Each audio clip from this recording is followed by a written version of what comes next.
پاییزا سالا 1946 اسکری بریندار آنی بون نخوشخانه یریوانه. نخوشخانه یک نزدیکی دبستان ما بو سر کلان آمریانه و مه جاره کی دودا زار دبستان ما دبرن ورا وکی ام وان بریندارا مجول کن کنسرت پچوک نشانه وان کن. اوانا اودا مزن ده برف دبون و موان را کلام دگوتن و دراقسین محل بس دخواندن. جاره کی کت گوه من وکی جو اودا کله کی یکی بریندار بکردی همه وسط بیجه آخ وزل وقتا امی وگر یانا مالی از زوریم و اوده نزدیکی وی برینداری بوم و من گو اپو تو چرا دبیجی آخ وزل اوی چاوی خو نیسی وکر گو تو کچا کی من گو از کچا حجی جندی me به هرس پرسی حجی جندی چویا برشیر من معده خو کر هرس بوم و او بو از جو اوده درکتم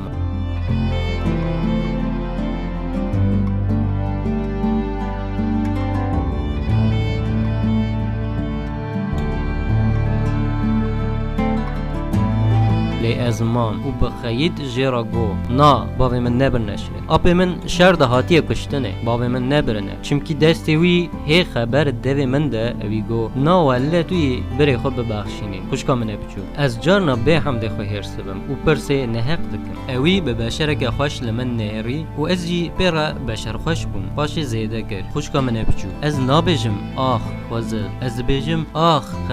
خزال درگستیا من بو پاییزا سالا 1940 ده و دعوت ما ببیا نه بخیر شهر دست ببو از برم شهر ناو وان سالا ده 4-5 جارا اوی برسوا نامه من دای اوا دمه از آنیمه یریوانه لنگه کی من برینه من کورا په خورا جاو کر وکی په بحث خزال میر کریه یا نا من گو اگر میر نکریه جاو که برا سر من دابه جاو کرو بو بیستک بری او دی او خوشکا خویا بچوک هاتن سر من دا دیسا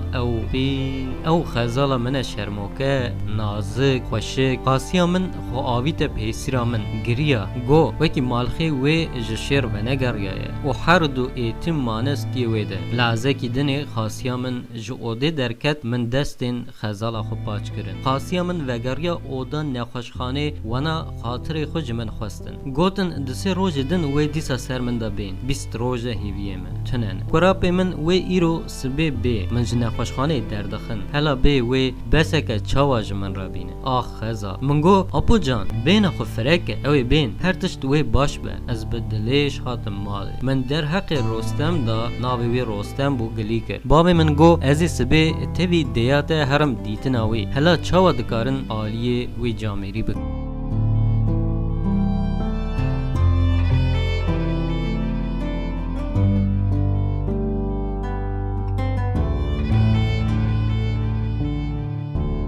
سبتری از جدبستانی هاتم مالی دیا من گو وی سبه ازو حاجی امچونه نخوشخانه بجیش که وی مرا گوت وکی قرابی وی ده نیورو هاتیه و او بریه مالا خویا تیبلسی چمکی گندا کسی رستم نمایه باو برا شیر دابونه شهید دایکا وانجی ج برچیبونه و کربا مالخی خو و هر دو پری خو راه خدای مرا گوتن وکی مالا خاصیا ویده اوا چندکه کس ناجی جگند خوچ کرنه چونه از گریام منگو چاوا چونه چاوا سرده نهاتنه چاوا خزال رستم تنی هشتیه دیا من بر دل من دهات گو لا